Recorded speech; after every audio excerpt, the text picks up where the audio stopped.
স্নেহা বিশ্বাস। আজকে আমি একটা গল্প বলবো। সেই গল্পের নাম রাজমহল। সেই রাজমহলে একটি রাজা ছিল।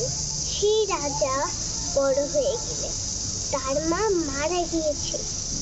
এখন সেই রাজা অনেক কিছু বোঝে।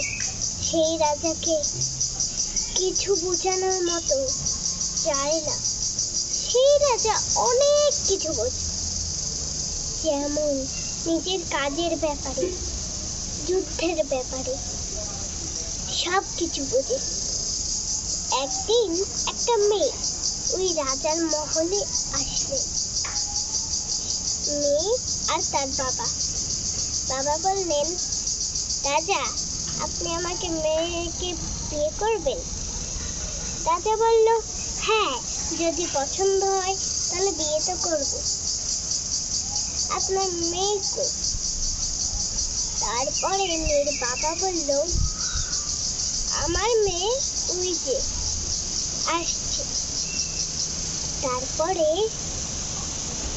বাবা মেয়ে এসে গেল, আর তারপরে বিয়ের সম্মতি নিয়ে তারা বিয়ে করে নিল।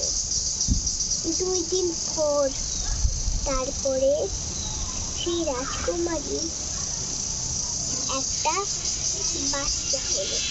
সেই বাচ্চা নিয়ে কি যে জ্বালা তারা বুঝতো না।